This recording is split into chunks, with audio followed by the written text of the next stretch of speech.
Hello, welcome to BBC News, broadcasting to our viewers in North America and around the world. I'm Ben Bland. Our top stories. Claims that last year's meeting between President Trump and the Ukrainian leader was arranged after a big payment to Mr. Trump's personal lawyer. We have an exclusive report. Yulia Skripal, one of 2 Russian victims of a chemical attack in the UK, makes her first public appearance since the poisoning. We are so lucky to have both survived this attempted assassination. The clinical treatment was invasive, painful and depressing. We meet one of the many traumatized children who've lost parents in Saudi airstrikes in the worsening conflict in Yemen. And as Ireland prepares for a momentous vote on the country's abortion laws, we speak to those on both sides of the debate.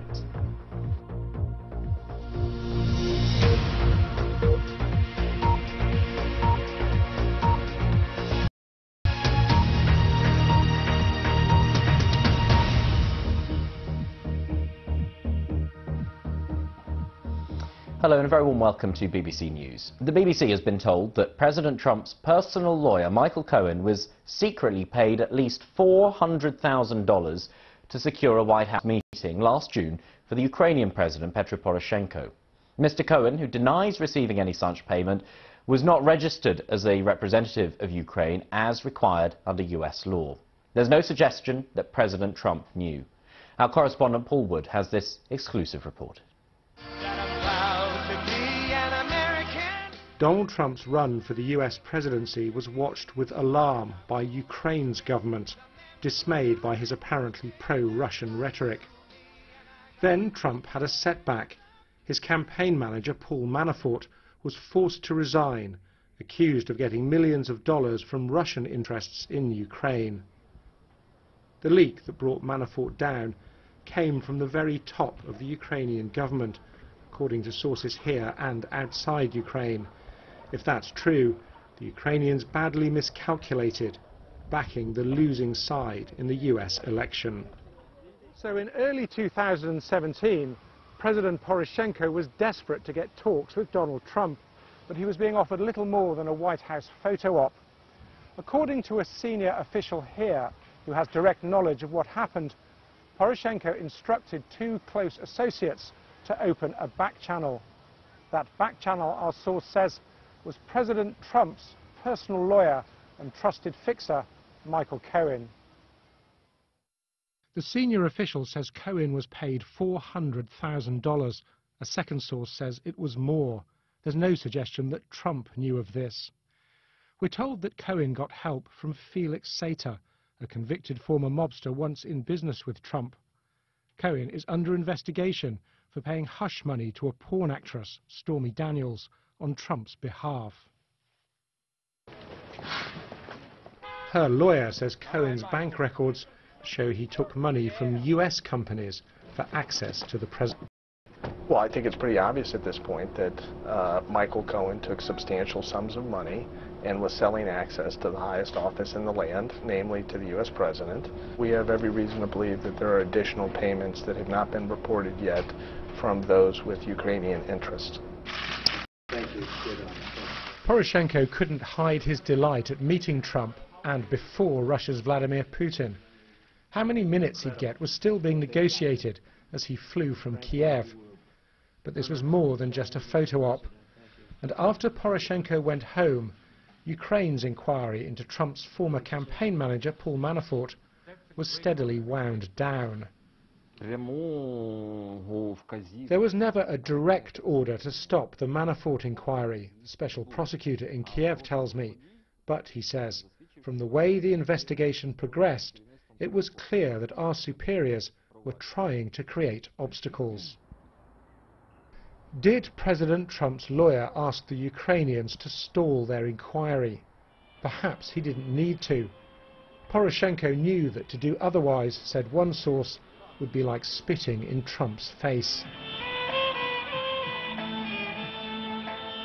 The US is continuing its own investigation into Paul Manafort and Russian influence in the American election, but without help from Ukraine.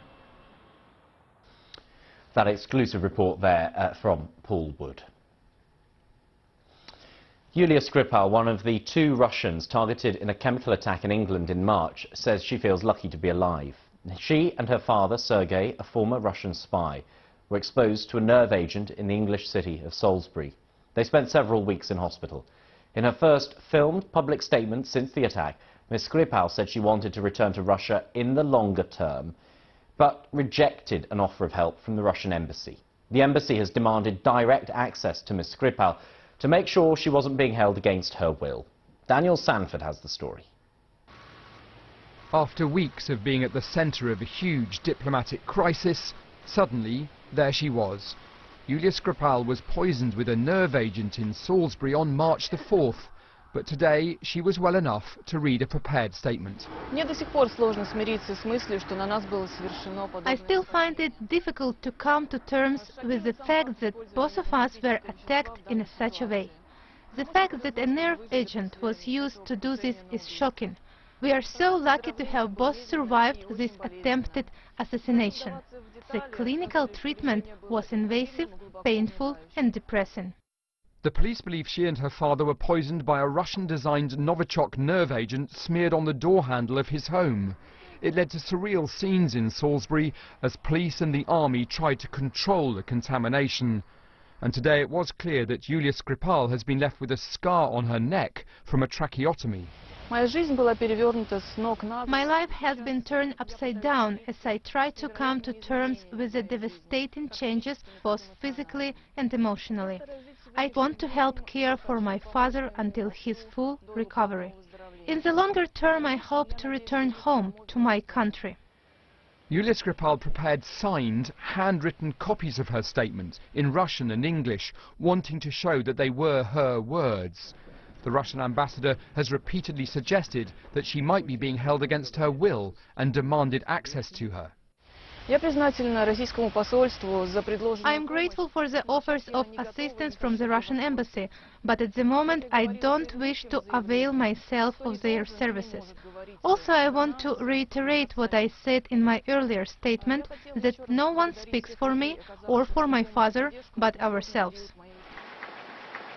While Yulia Skripal was in a coma, dozens of diplomats were in the United States and Europe. Russia retaliated in kind as the crisis grew. She's a Russian citizen who lived in Russia, where her father is regarded as a terrorist. And tonight, it's still unclear where they will live next. Daniel Sanford reporting there. Let's take a look now at some other news for you this hour. And Germany's foreign minister says there is little chance the United States will compromise in its approach to Iran after deciding to exit the 2015 nuclear deal. Heiko Maas has spoken to the US Secretary of State, Mike Pompeo, and said he'd also told the Trump administration that Germany would do everything necessary to stop Iran resuming its nuclear activities.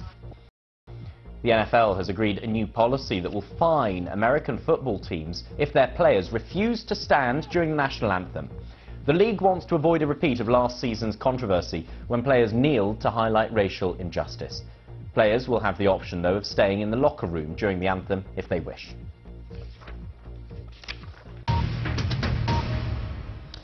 On Friday, Ireland will vote on whether to overturn the country's strict ban on abortion. Currently, terminations are only allowed if there is a substantial risk to the life of the mother. Each year, thousands of Irish women travel to the UK to access abortion services here. Our Ireland correspondent Emma Vardy has been meeting those on both sides of the debate. The idea of ending the natural process of pregnancy before its time was just not something that I could comprehend. This is one of Ireland's most contentious issues. Here, women make choices in the face of a deep moral divide. I knew I could not continue with a pregnancy for another 19 weeks and watch this baby and feel this baby grow stronger. Laura was told at 22 weeks that her unborn baby would not survive after birth. The next step for us and the choice that we made was to travel. Mentally, we just made the decision, okay, this is going to happen. Our baby is going to die one way or another, regardless. We can't change that fact and we can't fix that fact. It was either prolong the agony and wait the 40 weeks and go through all of that, or decide to terminate, but now we can draw a line in the sand and hopefully move on from it. She flew to a hospital in Liverpool for a procedure that would have been illegal at home. In Ireland, the 8th Amendment of the country's constitution gives an equal right to life for both mother and baby, and Cléine is fighting to keep it that way. He lived for 17 minutes, and for all his 17 minutes he was held. Ireland's protection of the unborn, Cléine says, gave her strength to continue a pregnancy, knowing her baby had a condition he couldn't survive. And he was told how loved he was. It was an incredibly rewarding experience. Why do you believe it would be wrong to offer women at least the choice? It's a choice about ending the life, not just potentially harming, but deliberately ending the life of another. And I don't think that's ever the right solution. Morning, everyone. More than 3,000 women from Ireland travel abroad and pay privately for abortions every year. Many come here to Liverpool, where Dr. Rachel Foggan treats Irish women each day. Quite often they might be alone, they may not have told anybody, they may have had to arrange childcare and time off work in secret. Why do you yourself believe that women should have access to abortions? I just think for so many different reasons, women find themselves in a situation, either it's an abnormal pregnancy, it's just not the right time, it should be talked about, it's a normal, part of healthcare. Back in Ireland, campaigners have toured the country to get their message across. This referendum stirs strong emotions on both sides. You are absolute disgrace to yourself. This amendment will change. Like that? I do. Why would I want your Because trash? it shows that it's actually true. You're full of it. You're all full of it. And you women should be utterly ashamed of yourselves. We try and explain this as logically as possible, that it's never okay to end the life of any innocent human being. If we're to build a humane society, we need to respect the right to life. And this vote is about what kind of society Ireland wants to be. The declining influence of the Catholic Church means social attitudes are changing. In 2015, Ireland had a large majority to legalise same-sex marriage. But in this referendum, both sides believe the vote could be much tighter. On Friday, voters will decide whether Ireland should offer women a new choice. Access to abortion, a deeply private issue, now rests on the outcome of a very public debate. Emma Vardy, BBC News, Dublin. And we'll have full coverage of that referendum here on BBC News in the coming days. Do stay with us right now, though, if you can. Still to come. Surfing, but not as we know it. We'll tell you about foil boarding, bringing airplane technology to the waves.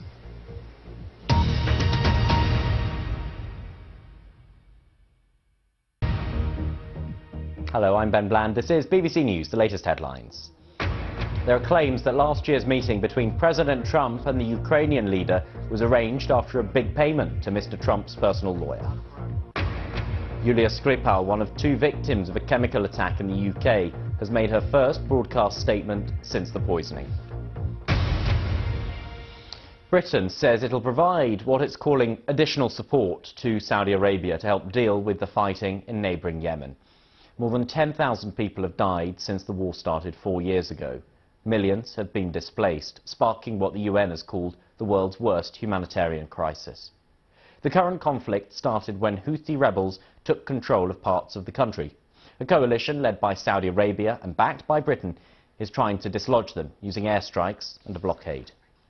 The BBC's Nawal Al-Ghafi has secured footage from some of those whose lives have been shattered by the conflict, and a warning that her report contains some harrowing scenes of suffering.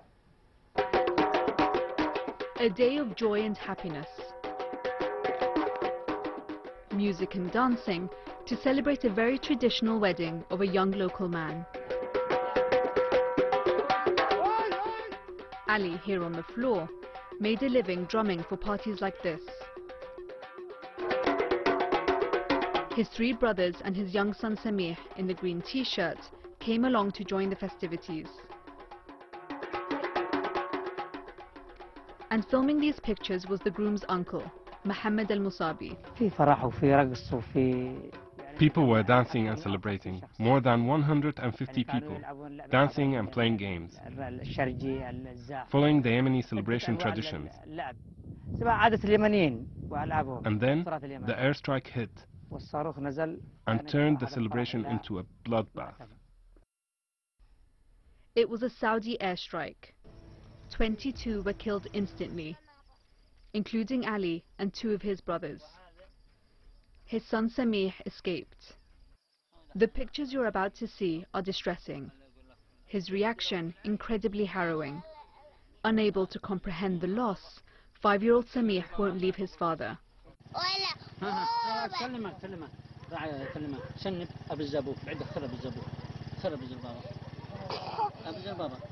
He sums up the sheer hopelessness of Yemen's war.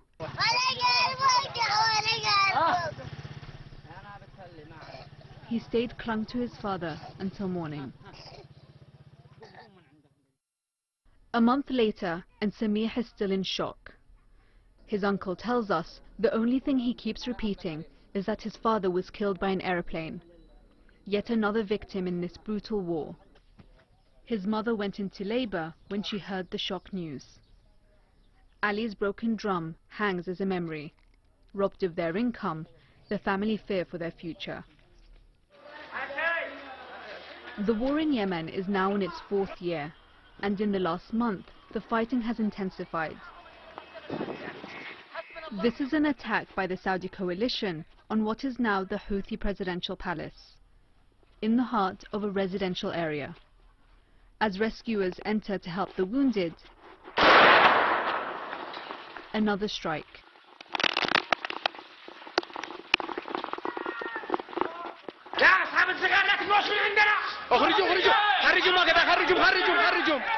Run, get out, the residents scream, terrified that yet another strike may follow. 2 airstrikes on the same target, with a gap of minutes between them, is known as a double tap. This can be classified as a war crime. Thousands of civilians have been killed in this war. Millions have lost their homes. And there is still no end in sight. That was Noel Al-Maghafi reporting, and earlier she explained more about Britain's involvement in Yemen's long-running conflict and the background to the attack she mentioned in her report. But we have to remember that this is the impact of just one strike on a wedding, which is a civilian area, not a military target. And now the conflict is escalating. This is the tragic human cost.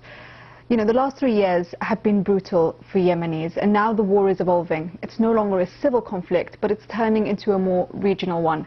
For the Saudi-led coalition, their priority is no longer about reinstating the legitimate Yemeni government, but it's really about protecting their own borders and their domestic security from the Houthis, who are now receiving increasing support from Iran. And we have to remember that the British government is involved as well. We're providing billions of pounds worth of arms, we're providing training, and we have personnel in the command and control headquarters, which is in Riyadh. Now, the government has said that the personnel are only there to help the coalition investigate attacks after they've happened, and they urge the Saudi coalition to investigate that attack on the wedding strike. But today, Boris Johnson, the foreign minister, announced that the UK government will be providing even more support to help the coalition protect itself, to help Saudi Arabia protect itself from the risk that the Houthis pose. But over the course of the last 3 years, we've seen about 106 ballistic missiles launched by the Houthis into Saudi Arabia. But we've also seen, within the same time frame, over 17,000 air raids being dropped into Yemen, and it doesn't look like it's going to end anytime soon. Noel Al-Maghafi there. The man nominated to be Italy's next Prime Minister, Giuseppe Conte, will begin assembling his cabinet. Mr. Conte, who is a political novice, is expected to take several days to form his team, as Caroline Rigby reports. Arriving in a public taxi to meet the president, to become Italy's new Prime Minister, and somewhat of a political experiment. Giuseppe Conte will head the country's first populist and potentially Eurosceptic administration, its 66th government in 70 years. No small task for a law professor with no political experience. I'm ready to defend the interests of Italians in Europe and internationally, maintaining dialogue with European institutions and representatives of other countries. I want to be the lawyer who will defend the Italian people. Mr Conte's first job will be to assemble his cabinet. That's expected to take several days, but is likely to feature the men who put him forward for the role. Leaders of the Five Star Movement and the League, the two parties that make up Italy's anti-establishment coalition. It means, at best, Mr Conte would be only the third most powerful figure in his own administration. The 53-year-old's appointment brings to an end weeks of political deadlock. But Brussels will be wary of this new populist government, in charge of the Eurozone's third biggest economy. I'm aware of the necessity to confirm Italy's place, both in Europe and internationally. The government will have to look on the issues of the European budget, the reform of the right of asylum, and the outcome of the banking union. Italy is a country Brussels deems too big to fail. That's because what happens on this man's watch could have big ramifications elsewhere. But for now, Mr Conte will need to prove he's a Prime Minister and not a placeholder. Caroline Rigby, BBC News.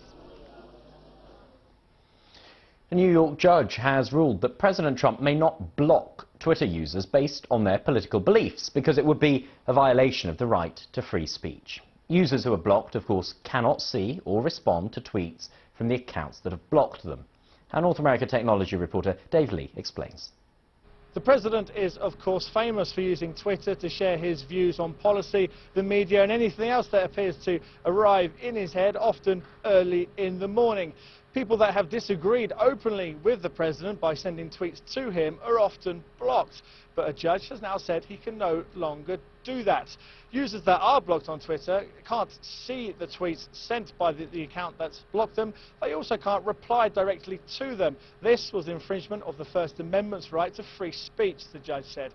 However, the judge did say that the president and other officials could still mute people on Twitter, meaning that while people could reply to the president, he didn't have to hear what they had to say, and those things wouldn't appear in his feed.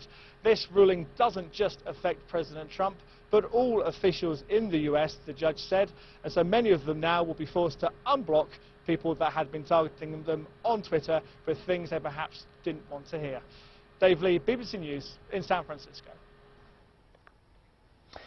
Right, now what comes to mind when you think of the beaches of Southern California? Bronze bodies, golden sands and surfing. Lots and lots of surfing. Well, things might be changing with a surfboard that's a little bit different, as the BBC's Tim Allman explains.